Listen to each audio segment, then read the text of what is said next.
What's going on, everybody? Welcome back to another All the Mods 8 Hardcore Minecraft playthrough. My name is JawshyGG, and I'm bringing you something exciting. So I'm checking my frame rate because I was starting to record a second ago, but my frame rate kept dropping to like 20 FPS again. Very strange. But alas, let's talk a little bit about what we did in off recording.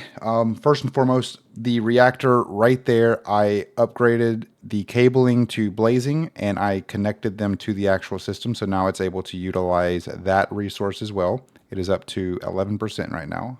I don't care if it gets done in this video. I won't actually create. This is the last one I have to create. I won't actually do anything with this or create my sword until my next recording. So fun times. But now you can also see I have 7 total magmeters right here. The furnaces, I mean. So I have 7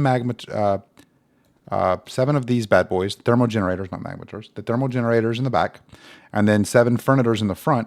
And then I have chests in the front right here growing oak saplings, or oaks, basically, so that it can push the, basically push the wood over to the furnace. Of course, it's still utilizing all of this power.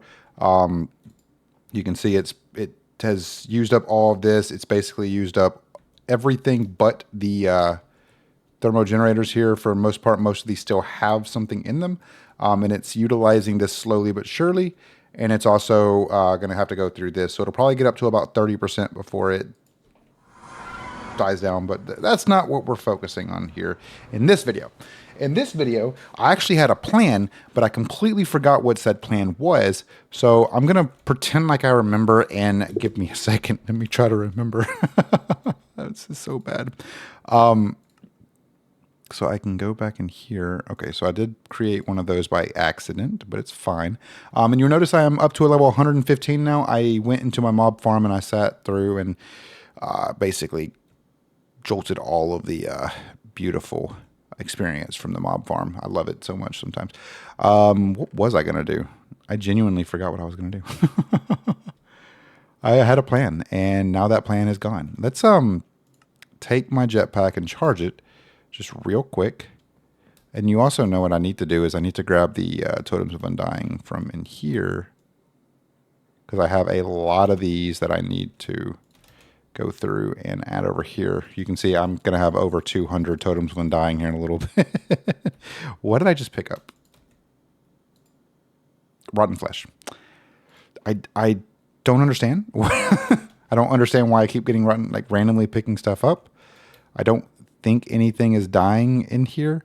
But yeah, so we're doing pretty good on everything. I can go ahead and throw that in there. Absolutely want to create totems of undying because, okay, so I'm going to tell you guys my plan here in a second, and I want you guys to kind of get a feel for what I'm doing and why I'm doing what I'm doing. Let's do that. And then, so the reason I'm doing this with all these totems of undying is I plan on turning this series from a hardcore Minecraft series like this. Once I actually get the ATM star, I do actually plan on setting up a way to potentially make this into more of a series outside of this series. So to kind of put this into perspective, I do plan to start streaming more on YouTube. And instead of using a my frame rate just dropped again. That's weird. Instead of using a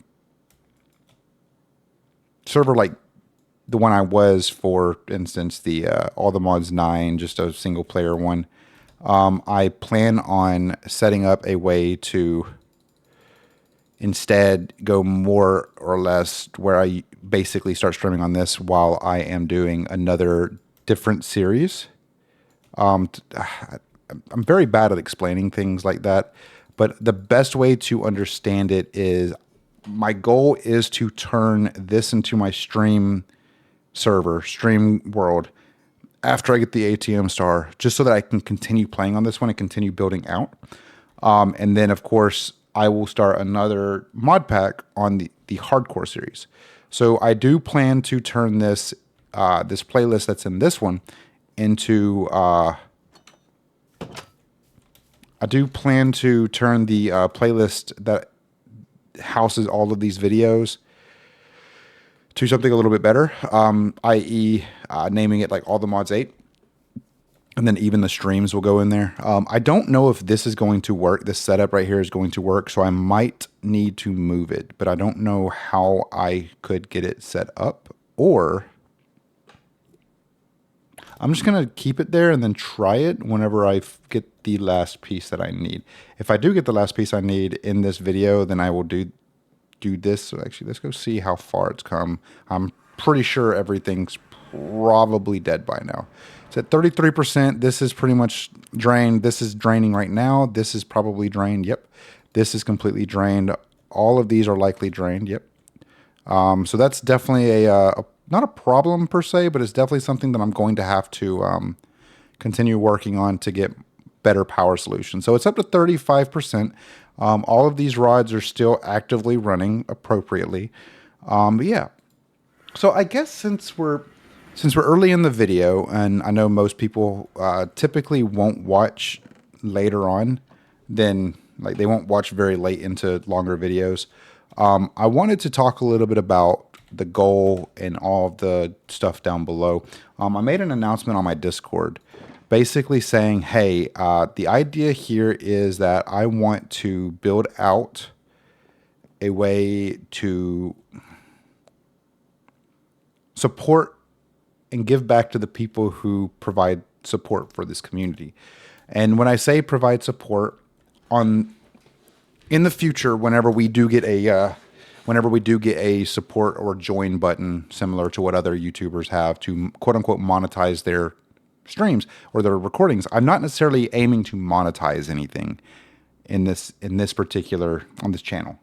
The idea is if we do monetize, if we do have a supporter option available for people to join and become members in the community, I'll take whatever money I make, put it aside in a separate account, and then utilize that money to either one, do giveaways for the entire community, two, set up and maintain servers, and three, I also will use some of that money to donate back to charity at the end of the year. We'll basically raise up the money for the year. And that does not go towards, just so everybody's aware, that is not going towards the however many subs I have at the end of the year. So let's say we do get the join button before the end of the year and we have like 5 people I don't know what they do charging. I don't know how they do the charging and everything, but let's say $5 a piece is $25 for the rest of the year.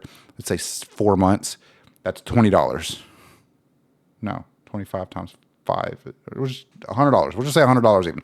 That $100 will not be added on or will not be a part of the whatever sub count total I have for me donating to charity. Because remember, up to $1,000, I will be donating on December 31st to a charity that the community chooses from. So this is an awesome opportunity for everybody to start linking charities, providing charity information, either in the Discord, which you can find the Discord down in the description below. The reason I'm doing this is because I love doing community work for charities and I love raising for charities. I'm not going to set up a campaign specifically for the charity. It's just any monetary gain that we get back either through here on YouTube, through Patreon, or through Discord will all go to the community or the charity. So just keep that in mind as we move forward. The next thing I kind of talked about was the stream, or was the actual servers. So I have 3 servers set up right now. I have one for, technically I only have 2 servers set up and I'm getting the third one set up and I want y'all's opinion, so bear with me. I have one mostly for the community, which will be wiped once I figure out how to build the supporter one. The second one that is coming up is going to be the supporter exclusive server, which is basically anybody who does support monetarily will have access to that server. And there's going to be no pay to win or anything like that. It's just going to be a completely separate server that's going to be specific towards anybody who has pretty much provided any type of support to the community. The third server is a stream server, which I will be playing with friends, just me and my friends. So if you see me playing with other people, and that you see me playing with the same people in streams or even on recordings or something, that's typically because that's on that particular server. That does not mean that I'm on the community server. The community server right now, if I'm not mistaken, is All the Mods 9.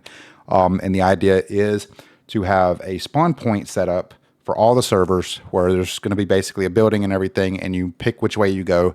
Either kind of similar to what other servers do, where you can pick like to go to like a game like Bed Wars or Sky Wars or Skyblock or whatever. I'm only going to do like 3 areas. It'll either be Skyblock, Stone Block, or the third one would be an SMP type server, which is survival multiplayer. Just to kind of give you guys an idea. Probably all the mods or another mod pack similar to that. I just peaked. I am so sorry. So that's the idea, and I want to provide back to everybody who is in the community, no matter if you monetarily are pushing, like if you're pushing money into the community or not. Like everybody here available in the community, if you're in the Discord, you will have access to any of the servers that we build. It's already at 52%. That is crazy awesome. This means that we might actually, because we've only been recording for 10 minutes, we might actually be able to, because it's gone up 20%, give or take, in less than 10 minutes. So we might be able to actually get this Aldemodium sword, alloy sword built before the end of this recording, unless I do something extremely stupid, which don't put it past me. Okay, so what are we going to do until then? So obviously we have a lot of stuff that we could do. I'm mostly going to be focusing on trying to get decent enchantments, and I want to show you what I have been doing. I don't think I've actually done much of this. If I have, then it hasn't really been any explanation to why I'm doing it this way. But what I'm doing is I'm grabbing some books, and I'm going to grab some lapis while I'm in here. That's not lapis. That's not lapis either. Goodness gracious, I am all over the place. So we're going to grab some lapis and books, and we're going to come over here. And what I'm doing is I'm plopping the lapis in, and then I'm plopping a book down, and what I'm looking at is I'm looking for decent, well, I guess you could say decent enchantments. So like Sweeping Edge 4, Smite 6, Sweeping Edge 4, Smite 6, Smite 3, Rebounding 1, and Vitality 5 and Lure 5. So if I come down here and I look at, let's say, Vitality, you can see the Vitality I have is 7, so that really would not be a good book to do. So likely what I'll do is I'll probably just go with the lower one. It still gives me some pretty decent ones, and then we'll go from there. Chainsaw Mana Region 4, we'll just do this one, get some pretty decent ones. Typically I'm going to grab the more expensive ones, like this one. This one actually is pretty decent, except for that Berserker's Fury. Magic Protection 8, Sweeping Edge 7, Shield Bash 6, and Silk Touch. So I think we come back down in here, and what I'm doing is let's look up Sweeping Edge. So that's going to be in the SWs. So Sweeping Edge, I only have 7. So this is actually going to increase the amount of Sweeping Edge I have. Magic Protection, I don't actually think I have in here just yet. I do, but I have a 7, which this one is a 8. So that's going to increase that as well. So now you can look back right here at Magic Protection, and now that's Magic Protection 8. And the benefit to this is basically I can just, I'm like, oh, I need a book for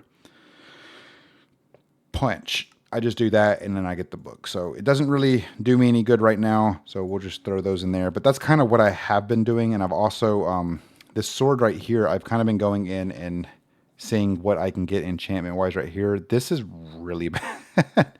Like, that is really bad. And then I'll just kind of grindstone it and get rid of the enchantments.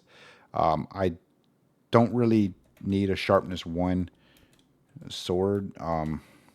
Fire Aspect 4 and Looting 7. I don't want Knowledge of the Ages. So Knowledge of the Ages, again, if you didn't watch the previous video, Knowledge of the Ages will basically change any mob drop. So any item that a mob will drop, including Piglet Hearts, including Ender Pearls, Warden Hearts, whatever the case may be, it will change them to experience, no matter what the item is. So be mindful of that whenever you're, yeah. So this did not really do much for me, but it did give me some pretty decent starting points to add in more enchantments to it. Looting 7 is really good. I think it's actually better than the one that I have here. This one is Looting 5. So Looting 7 will give me more loot, so I can technically use this as the last strike. Sweeping Edge 8 is a little bit better than I have on this one. Sweeping Edges allows me to swipe faster, basically. Bane of Arthropods, basically I can kill spiders and silverfish significantly faster. Fire Aspect 4 does basically causes fire damage. I don't have that on this one. And pretty much a big piece of this that really helps out is I can come back in here. And if I'm like, well, I want to know what exactly, I want some other really good, like I have, let's say I want knockback on here because I don't have knockback on here. I could do that right there, and that'll give me just one. Unfortunately, I do actually need to get more knockback books before I do anything like that. We'll do, and you can see, so the points stored right there, the 2221 out of 1.1b, means that's how many points until this particular enchantment is no longer available to grab unless you add more in. So if we come back here, I'll do this one more time just to kind of show you. I'm going to use the second one. So Aqua Infinity and Impaling 1, and then also gave me Spectral Bite. Let's do one more because Fire Protection I think is a little bit better. That actually has some pretty good ones.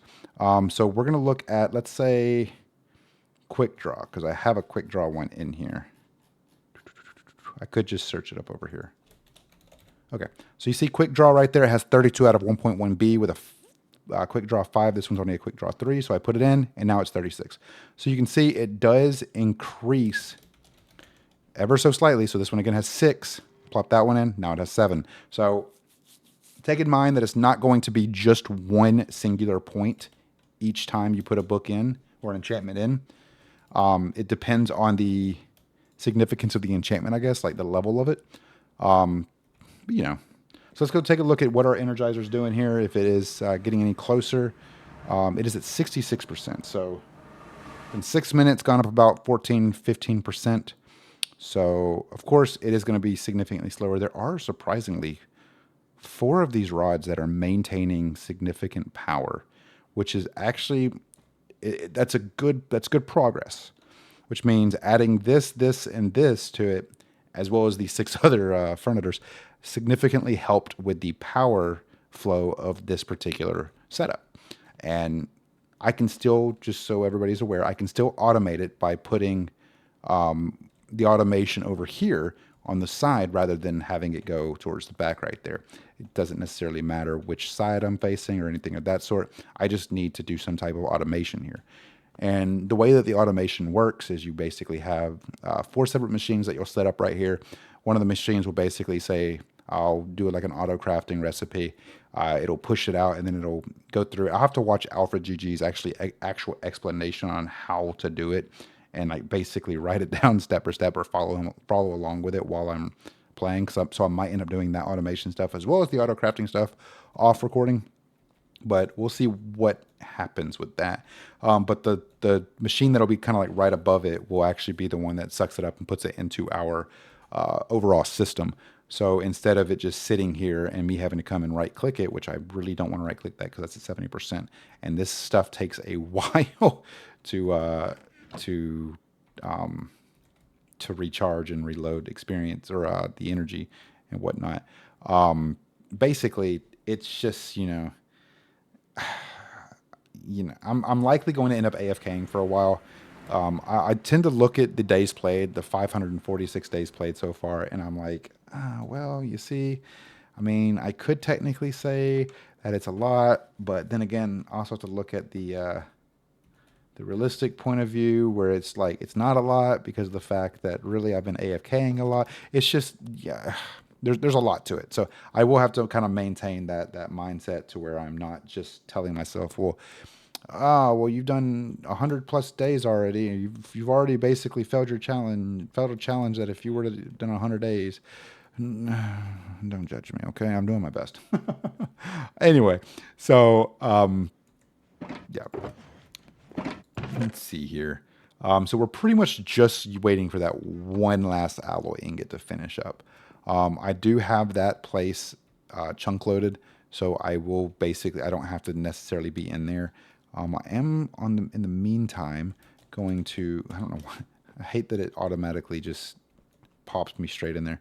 I'm going to grab my stuff out of, like some food stuff out of here so I can put it into my kitchen area so I can basically make more food I don't know if I have enough space for that. I do not. I wish there was a way to upgrade my fridge, because I feel like this is just not enough space at all. Now that I have like netherite chests and everything, yeah, it's just not enough space. I mean, I guess I could put another section up there, but the reason I do that is so that I can basically get more food options here. A couple of the things I do want to do is I do need to start eating more food because, again, food list size. I'm 19 away from increasing my max health to more hearts. I feel like it'll come, especially once I go into the the blue skies here. And I need to start looking for places and things in the Twilight Forest. I don't know if there are specifics towards this, like in Twilight Forest, that would be beneficial for me. I'm trying to think of the best way to explain this. I don't know if this right here, if there are food options in the Twilight Forest that I haven't tried yet. Of course, you can see there's still a lot more for me to do here. I'm not too worried about finishing up this quest line completely. Blue Skies is probably going to be pretty easy, especially once I get the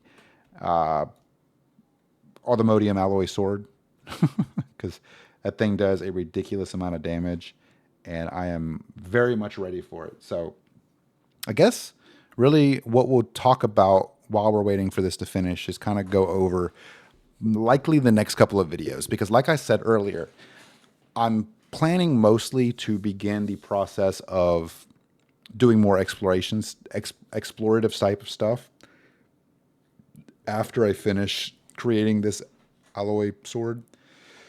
I just got to, take out some more creepers, which shouldn't be too difficult. I'm going to need to get to this point, and this is basic, and this is in ours. As much as I'm familiar with it, let me make sure. I think I need to do one of these, which means I'm going to need to create a level 3 book, an Archmage book. To do that, I need everything. I have everything here but the Wild and Tribute. I mean, this is probably going to be the hardest thing to get because I don't actually know how to summon the dude. So let's take a look here. Where would that be? Right here. Cool. So I need to create the Ritual Brazier. This is used to cast rituals. It can be used for decoration. It can also be used for decoration. If you want to light the brazier, use a light spell on it. To perform rituals, you'll need arcane pedestals as well. As there are so many rituals to cast, make sure to check out each of them using the Worn Notebook. This can be done by holding control on the ritual table while the book is in your inventory. So each of these, we can basically adjust how the clouds are, disintegration, whatever that would do. Hold left control. Destroys nearby monsters and converts them into experience gems worth twice as much experience. Wow. Monsters destroyed this way will not drop items. The ritual consumes source each time a monster is destroyed. That's cool. Fertility. This one periodically causes nearby animals to breed if possible. Okay. Overgrowth. Basically, occasionally bone mill blocks in the area around it. Occasionally bone mills blocks in the area around it. Okay. Okay, cool. So I kind of hurt my head. Warps all nearby entities to the location on a warp scroll. Before starting the ritual, you must first augment the ritual with an inscribed warp scroll. So basically, I don't know if I have to go through all of these or if I can just do this one particularly. So, okay. Tablet of Summon Wilden. Without augments, this ritual will summon a random variety of Wilden monsters for a short duration. When augmented with a Wilden Spike, Wilden Horn, and a Wilden Wing, this ritual will summon the Wilden Chimera, a challenging and destructive monster. Note, if summoning the Chimera, this ritual will destroy blocks around the brazier. So likely what I will do in this case is probably do it similar to how I have the Wither. Very likely do it in the other area. It's at 85%. So we're getting there. We still have 6 minutes left. I don't think it's going to make it before 6 minutes is up, but it's fine. I'll go until we finish this. It's fine. So that's definitely going to be a challenge per se, but I am not too worried, especially once I get this sword. I feel like it'll be a lot better. We have a couple other things like Amethyst Golem Charm, Wixie Charm, Whirlsprig Charm, Starbuncle Charm, and Drigme Charm.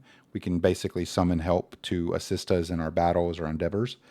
There's an Enchanter's one. There's other like specific things like this, which these actually pretty interesting.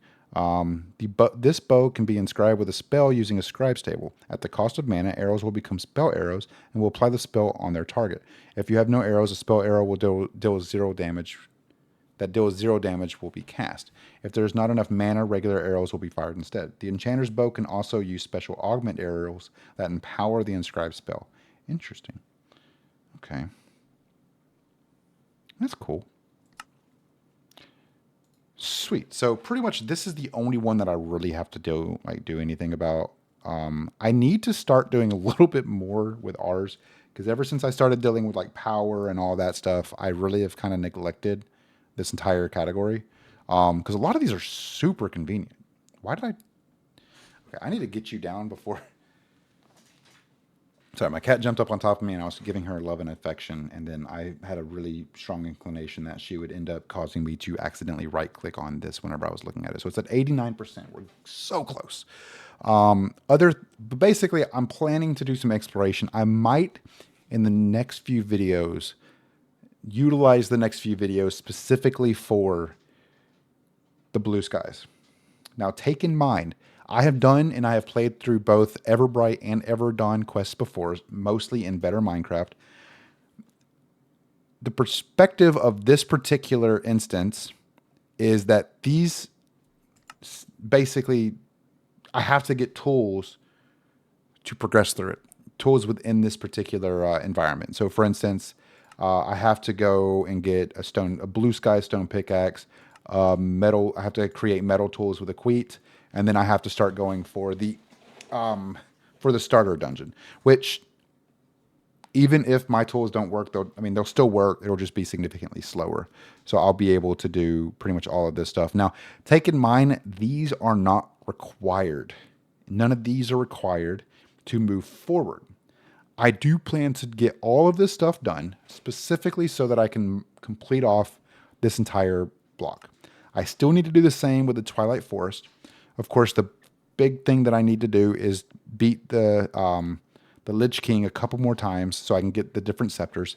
And then also get the Maze Breaker, which is a special pickaxe rarely found in Labyrinths. I'm glad it's rarely found because that would just make it so much easier. It will take 1 damage when breaking Maze Wall instead of the 16 damage for all other picks. Then I need to do the Hydra Slayer again to be able, or not even do that. I just need to create the fiery sword and fiery pickaxe for that one. Didn't mean to do that. And then, of course, create a full set of armor, which I only have to create the helmet and legs for that one, or boots for that one. I need to do the, as much as I don't want to get anywhere close to this guy again, the Carmenite Builder, when powered with a redstone signal, will generate temporary blocks in the direction the signal came from. The Carmenite Reactor will convert nearby obsidian and netherrack into false gold and false diamond. After a short period of time, this will suck up nearby blocks and explode, creating Carmenite gaslings around it. Don't know why anybody would want to do that. And of course, your reappearing block. The reappearing blocks are like really cool doors. Once right-clicked, they'll disappear for a short time, and then the vanishing blocks will disappear when right-click, but they don't come back. So these are like the reappearing ones are basically similar to what we find in the Nether whenever we're going through those small little fortresses where you right click on the block and the things kind of like disappear for a bit. You can run through it and then the blocks come back after a short time. Other thing I need is obviously Yeti armor. These will be pretty simple to get because the Yeti is not that difficult to defeat. And then after I do that, I just need to start aiming for getting these saplings, which within the Twilight Forest, those will be found in loot chests that I just have to kind of look around for. So we're almost there, 96%. So this is pretty much the goal. Obviously, I still have to do a lot of this stuff like Ore Magnet, which is a magnet that can pull up anything with ore in its name except coal. Oh, that's cool. So I actually do want to go find that. Peacock Feather Fan, Glorified Leaf Blower, sweet. Fancy Noms. Ooh. So I do need to start getting more of that stuff because that will absolutely help with the health situation too. Moonworm Queen. This item is like a torch launcher. It launches moonworms at the targeted block, which light up the block similar to a torch. That's cool. So that would be really useful if you weren't using ours for like Mage Light. Transformation powder. I think I have some of this. Want to make the overworld feel more like the Twilight Forest? You can use this powder on overworld animals to convert them into their Twilight Forest variants. You can find this in dungeon chests in the Twilight Forest. I'm pretty sure I have that. I just never actually moved it into my inventory. Steel leaf armor. I just need to make some pants. And then I need to find the Charm of Life 2. Just like the Charm of Life 1, this item is consumed to prevent your death. When consumed, you'll regen all of your health and be given regen 4, resistance, and fire resistance for 30 seconds. That's pretty cool. So that's pretty much all I got to do in the Twilight Forest. And I feel like I can do that likely off recording to finish this one up. Because my goal is really, the inevitable goal is, after I do the ATM star, I want to green out every single one of the categories, which means I will basically, once I actually start streaming after I create the ATM star, this is pretty much the area that we'll be going to. So it's done now. So let's go grab all of our equipment here. All of our stuff. So now we have all of these. So let's do this, this, and this. We'll move that right there, move that right there. So actually, I'm going to move all of these up. So this, this, this. Actually, no, we'll do this, this, this. This one. I think it's trying to get this right perfectly. Let's see. So purple at top, which then I think it is unobtainium and, yep, allthemodium. So it's going to be that. And then I think it's going to be allthemodium after that. Yep. And then these two, and then this one, that one. I think it's nighttime, so let's go to bed before we do this. I don't know which one of my swords I want to. I'm going to enchant this one. I like how my mind got made very quickly. But we're going to see if we can even do that. So let's take a look and see if I have to move this. If I have to move this, then I'll do that real quick. But I'm hoping that having it right here is perfectly fine. We'll see. I don't know if I actually have enough source either. It should be fine. So let's see here.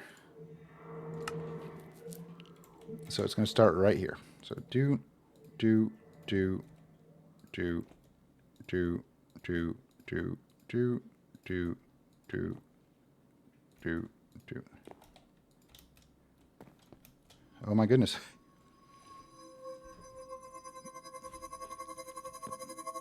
Now watch this like not work and break all of the All right, are you guys ready to see this? Oh my god. 51 damage? That is insane. That is insane. Hold on. We have to go test this real quick. Let me go grab my jetpack. And then we're going to go test this before I get off. That is 51 damage? I don't even know if that's adding... Oh, I put that in the wrong... Guys, I can't... what did I do? Why did I do this? That is 51 damage, man. That is crazy. I don't want to go out there without my jetpack. That's probably another thing I should do, is likely make another jetpack. So I always have at least one charged and the other one charging. I guess what I can do now is, since I'm not utilizing that, let me come back in here, do this, grab this right here. We're going to go back to our power generation compact machine. Plop this down right here, and we're going to set it up for Energizer, which this should have a significant amount of energy flowing into it. Am I right? I am not right, because that's right. It is actually, now that I think about it, it is actually setting up. Anyway, we're going to do wireless charging, and I'm going to turn on my wireless charging for my Kuros. So basically anything that's in any of these slots will automatically be charged. Holy, why do I have 3 Totem of Undyings in my... Okay. I genuinely did not do that, just so you guys are aware. We'll see if this actually charges my jetpack, because it's at 3 million right now. So let's throw that in my up here, to my back. It is not charging. So, okay. So I guess in the next video, I will start it off with me. That's kind of disappointing. I'll start it off with me going and actually trying to, showing off my new, actually, we don't even got to do that. Hold up.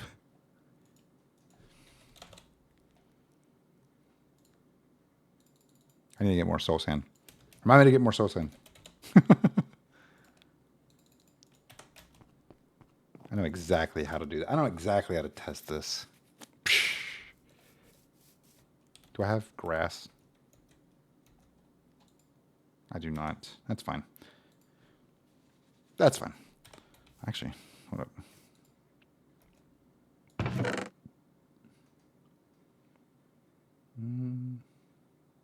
Grab some just grab some endstone. We'll be fine. Okay.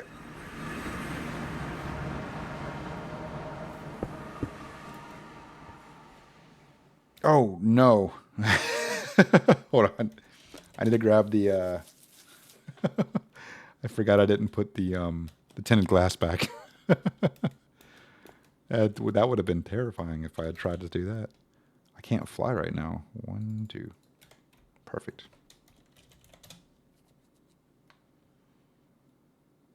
Okay, so we'll do this right here.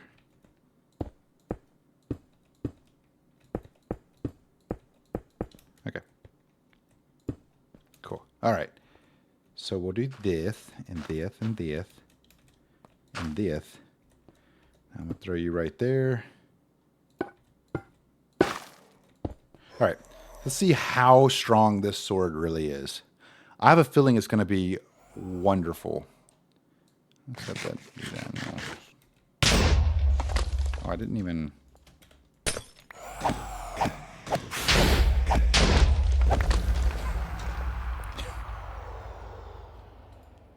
Oh, that is so, so wonderful.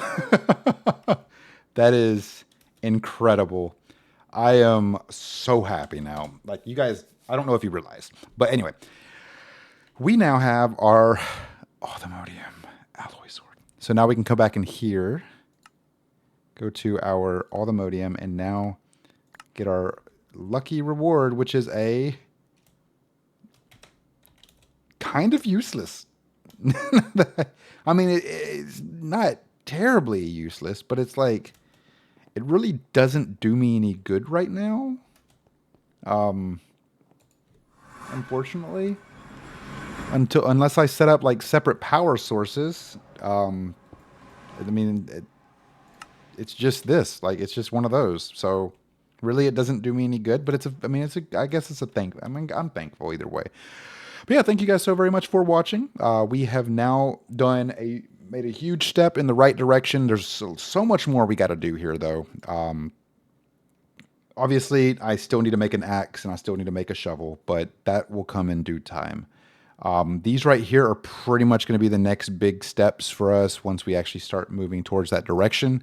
But for the most part, I mean, we really don't need much more than what we have now. Like, this thing is crazy.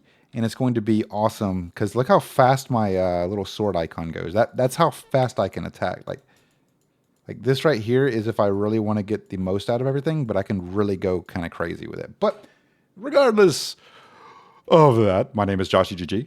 I am excited to have you here, and I'm very grateful that you are continuously taking part of this journey with me. I genuinely hope you guys have enjoyed the series so far. We're on the right pathway. Now we just need to, 1, get better energy solutions so we can create a bunch of these alloy ingots. 2, get automation set up. And 3, get the ATM star built. Thank you guys so very much again for watching. Like the video if you did like it. If you didn't like it, leave a comment down below. Let me know what I could do better. And remember, if you're not already, hit that subscribe button. Only 55% of you who come back and watch are not subscribed. That's crazy. We're almost up to 100. I appreciate you guys. I'll see you later. Jawshy out.